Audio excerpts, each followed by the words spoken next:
she texted. LOL, his proposal was so cringe. Thank God I said no, to her group chat, forgetting I was still in it. I replied, dodged a bullet. Then I forwarded the screenshots to her mother, who'd started planning our wedding behind the scenes. The chaos was immediate. I, 29 male, am sitting in my apartment right now, watching the absolute meltdown happening on my phone.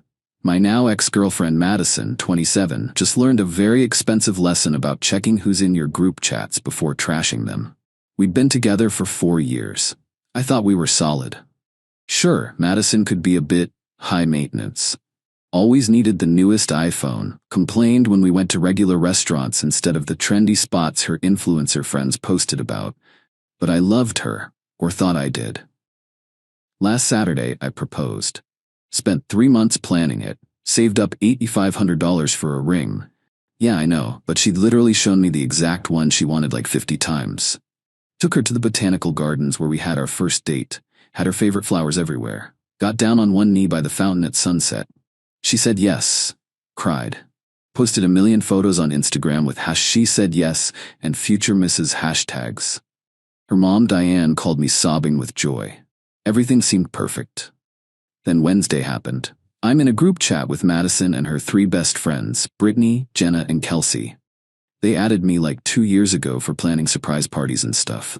Usually it's dead except for birthday planning. But Wednesday afternoon while I'm at work, my phone starts blowing up. Madison, OMG, girls, I have to tell you something. Spill. So you know how I said yes to the proposal, right? Duh. We saw The Rock? Gorgeous. Yeah, about that. I'm giving it back. What? I know, but honestly, the whole thing was so cringe. A public proposal? At the basic botanical gardens? Like, what is this? 2005? My heart stopped. I literally had to sit down at my desk. But the ring is perfect. The ring is literally the only reason I said yes, lol. I was too embarrassed to say no in front of all those people. But seriously, he could have tried harder. Derek proposed to his GF on a yacht. Tyler took Amanda to Paris. And I get plants? Is it though? I've been dropping hints about the 4 Seasons rooftop for months. He knows I wanted something that would go viral on TikTok. Instead, I got suburban mom vibes. Thank God I said no when he asked about setting a date yesterday. Wait, you already told him no? Not exactly. Told him I wanted a long engagement to savor being engaged, LMAO. I'll give the ring back after the holidays, need to milk the engagement gifts first. That's when I realized she forgot I was in this chat. I sat there for maybe 5 minutes, just staring at my phone. 4 years. 4 years of my life. I paid off her student loans, $23,000. Let her live in my apartment rent-free while she built her jewelry business. She sold maybe 3 bracelets on Etsy. And this is what she really thought. So I typed, dodged a bullet. Thanks for showing your true colors before I made the mistake of actually marrying you. The typing indicators started going crazy. Then stopped. Then started again. Gee, Ryan, I'm so sorry. That's not what I meant. I was just joking with the girls. Please don't take it seriously. Ryan, answer your phone. I screenshotted everything, the whole conversation. Then I did something that probably makes me petty, but I don't care. I forwarded all the screenshots to her mother, Diane. See, what Madison didn't know was that Diane had already put down deposits. The woman was so excited when we got engaged that she'd immediately started planning. She'd put $5,000 down on a venue, hired a wedding planner, even bought her mother of the dress outfit. She'd been texting me all week about cake flavors and flowers. I sent Diane everything with one message. Thought you should see this before you spend any more money on the wedding. I'm sorry. The chaos was instant. Update 1. Madison came home Wednesday night to find her stuff in boxes by the door. Yeah, we live together in my apartment. Her name's not on the lease. She was hysterical. Full waterworks, snot bubble crying. Madison, baby please. It was just girl talk. I didn't mean any of it. Me, you called our engagement cringe and said you were keeping the ring for gifts. Madison, I was trying to sound cool. You know how Brittany is. Brittany made you say you'd milk the engagement for presents? That's not. I didn't mean. Your mom called. She's devastated. Lost $5,000 in deposits. That's when Madison's face changed from sad to angry. You told my mother? Are you insane? She deserved to know before she spent more money on a fake wedding. It wasn't fake. I said yes. To avoid embarrassment. Your words. I'm not moving out. I have rights. You're a guest. 30 days notice, starting today. Be out by October 15th. She grabbed her phone and called her dad, Gordon. Put him on speaker, thinking it would intimidate me. Gordon. Ryan, what's this about kicking Madison out? Me. She admitted she only accepted my proposal for the ring and gifts. The wedding's off. Look, women say things they don't mean sometimes. I have screenshots, Gordon. Would you like to see what your daughter really thinks? Long pause. Madison, is this true? Daddy, he's overreacting. Did you or did you not say those things? It's complicated. Jesus Christ, Madison. Again? Again. Turns out this wasn't Madison's first rodeo. Gordon let slip that she'd pulled similar stunts with 2 previous boyfriends. One guy she'd strung along for a year because he had a boat. Another she'd dated solely because his dad owned a restaurant where she could eat free. Ryan, I'm sorry. Madison, get your things. You're coming home. Daddy, no. I'm not paying for another apartment while you play these games. Ryan, you'll get the ring back. Already have it? She left it on the nightstand Tuesday when she told me she wanted a long engagement. Madison's face went white. She'd been so confident I'd cave that she'd preemptively given back the ring, probably thinking I'd beg her to take it back. Update 2. The entitlement escalated fast. Thursday morning, I woke up to 73 Instagram notifications. Madison had posted a novel-length story about how I was emotionally abusive and controlling, said I'd isolated her from friends, monitored her messages, and kicked her out for having opinions. The comments were split. Her influencer friends were all, "Yes, queen, know your worth." But people who actually knew us were confused. My buddy Jake commented, "Didn't he just propose to you?" and got blocked immediately. Then came the financial demands. Madison texted me, from Brittany's phone since I'd blocked her, a list of things she wanted. $4,000 for emotional distress, her half of the furniture that I bought, 3 months of rent for a new place, $6,000, the engagement ring, since it was a gift, $2,000 for the jewelry business inventory she kept at my place. I responded with my own list. $23,000 for student loans I paid, $18,000 for 2 years of free rent, $3,500 for the vacation to Cabo I funded, $20 and $100 for the MacBook I bought for her business. Silence. Friday, Diane called. She was crying, but not for the reason I expected. Ryan, I'm so sorry. I'm mortified. It's not your fault. I raised her better than this, or thought I did. Did Gordon tell you about Christopher and Paul? He mentioned something. She did the same thing, took them for everything she could, then played victim when they left. We enabled it, always making excuses. Why are you telling me this? Because she's about to do something stupid and you should be prepared. What do you mean? She's been on the phone with her cousin who's a paralegal. They're planning something. Sure enough, Saturday morning I get served with papers. Madison was suing me for unlawful eviction and breach of verbal contract.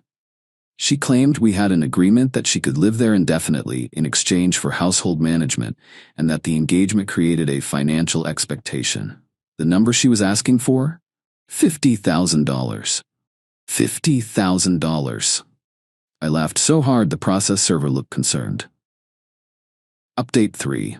My lawyer, who's also my cousin Tony, took one look at the lawsuit and said, "This is the dumbest thing I've seen this month, and I just had a client try to sue McDonald's for making them fat." We filed a countersuit immediately.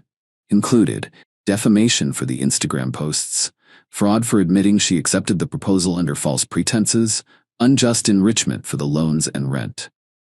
But here's where it gets good.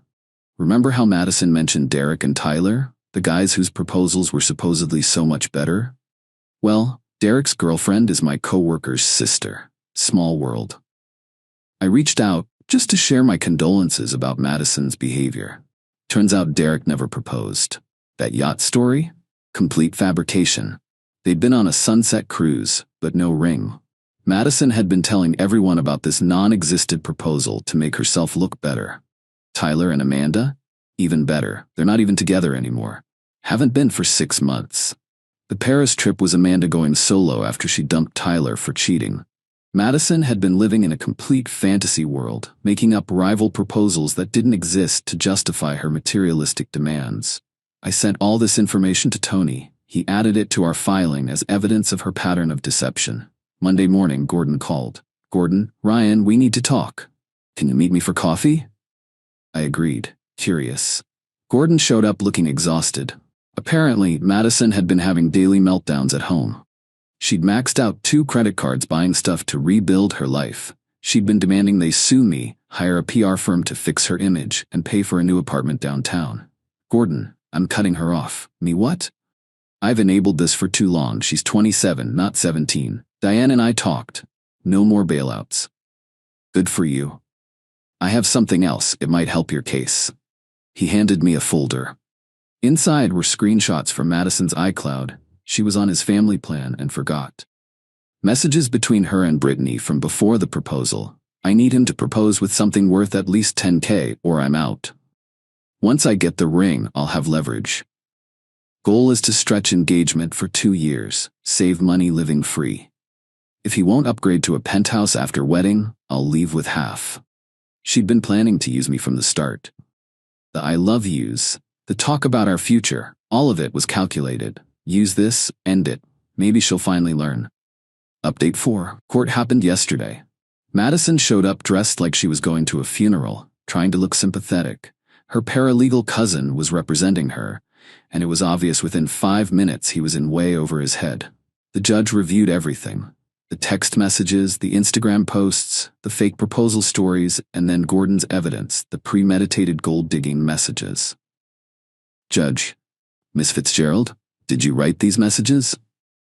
"Those were private?" "He had no right." "Did you write them?" "I was venting. Girl talk." "Yes or no?" "Yes." The judge then looked at the household management claim. "Can you provide evidence of this agreement? Written contract? Text discussing it? Anything?" "It was verbal," he promised. "Mr. Peterson, did you make this agreement?" "Me no, Your Honor. She moved in after her roommate kicked her out. It was supposed to be temporary. That was 2 years ago." The judge actually rubbed his temples. "Miss Fitzgerald, you admitted in writing that you accepted a proposal fraudulently, planned to exploit the plaintiff financially, and created false narratives about rival proposals. You then defamed him publicly and filed a frivolous lawsuit. Countersuit granted. You owe Mr. Peterson $15,000 in damages and legal fees. The eviction stands. Case dismissed." Madison lost it. "Madison, this is sexism. I'm being punished for being a woman." "Judge, you're being punished for being a con artist." "Bailiff?" They had to escort her out while she screamed about discrimination and her ruined life. Update 5. The aftermath has been spectacular. Madison's Instagram meltdown went semi-viral, but not how she wanted. Someone screen-recorded her courtroom tantrum and posted it on TikTok with "Gold Digger Gets Reality Check." 1.8 million views. The comments are brutal. She really thought she did something. The entitlement is astronomical. That poor man dodged a missile. Brittany, Jenna, and Kelsey all unfollowed her after finding out she'd been lying about Derek and Tyler's proposals. Brittany actually reached out to apologize, said she had no idea Madison was that manipulative. The best part? Madison had to move back in with her parents, but not to their nice house. See, Gordon wasn't kidding about cutting her off.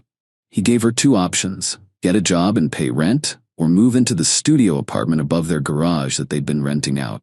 She chose the studio, thinking it would be temporary. It's been 3 weeks. She's applied to exactly 0 jobs because she's too traumatized to work, but somehow not too traumatized to post daily stories about surviving narcissistic abuse. Diane sent me a text yesterday. She's selling her designer bags to pay the court judgment. Reality is hitting hard. Thank you for not marrying her. Oh, and the ring? Sold it back to the jeweler for $7,200. Used $5,000 to reimburse Diane for the deposits she lost, and donated the rest to a financial literacy charity. Seemed fitting. Gordon forwarded me one last thing, a text Madison sent to her mom. "This is all Ryan's fault. If he'd just done a better proposal, none of this would have happened. I deserve someone who appreciates me. Still blaming everyone but herself. Some people never learn. Final update. It's been 2 months since everything went down. Figured I'd give one last update since people keep asking. Madison's situation got worse before it got, well, it's still worse. After the TikTok went viral, someone found her Etsy jewelry business. Turns out she'd been drop shipping cheap stuff from Alibaba and marking it up 400%. The reviews were already terrible, but once people connected her to the video, they tanked completely. Shop closed within a week. She tried to reinvent herself as a life coach focusing on surviving toxic relationships. Created a whole website about her journey and how she could help other women escape narcissistic partners. The audacity, right? Price for her coaching? $500 per session. Number of clients? 0. Gordon called me last week with an update. Madison had finally hit rock bottom. The court judgment was due, she couldn't pay, and her credit was destroyed. She'd applied for a job at 3 places. All rejected her after Googling her name. That TikTok video is the first thing that comes up. But here's the twist nobody saw coming. Paul, one of her exes that Gordon had mentioned, found the video and reached out to me. Then Christopher did too. We formed a group chat called Madison Survivors Club. Turns out she'd pulled the exact same stuff with both of them. Moved in quickly claiming emergency. Never paid rent. Demanded expensive gifts. Trash-talked them to friends while plotting to get more. Played victim when they left. Christopher still had texts from 2019 where she bragged about getting him to pay for her nose job before dumping him. Paul had screenshots of her selling gifts he'd given her while they were still together. We didn't do anything with this info. Just felt good knowing I wasn't alone or crazy. Last I heard from Diane, Madison had finally gotten a job at a call center. Minimum wage plus commission. She has to be there at 6 a.m. and can't have her phone during shifts. She lasted 3 days at the first one before quitting because it was beneath her. Gordon told her if she quit another job, she was getting evicted from the studio. She's still there as far as I know. Still posting about being a survivor and Phoenix rising from ashes. But from a flip phone, because she had to sell her iPhone to make the first court payment. Brittany reached out once more last week. Madison had texted their old group asking for loans, claiming I'd financially abused her and left her destitute. Brittany's response? She sent Madison the screenshots of her original messages about the proposal and blocked her. As for me, I'm doing pretty good. Started dating someone new, Qley from my rock climbing gym. She insisted on splitting our first date bill and thought the botanical garden was romantic when I mentioned it. Funny how that works. The ring money I donated? The charity sent me a thank you letter saying it helped fund a financial literacy workshop for young adults. They invited me to speak at it. I'm considering it. Might tell them about the importance of seeing red flags early. Madison's parents are doing better too.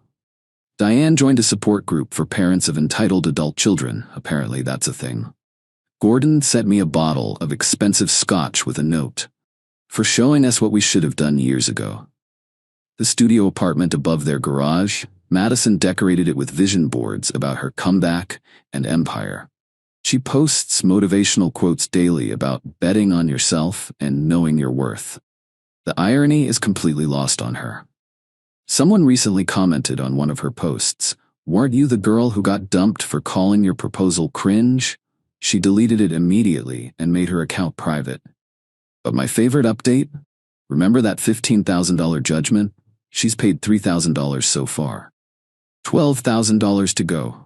At her current payment rate, she'll be done in about 4 years. The court adds interest monthly. Every payment hits my account with a memo line she has to fill out.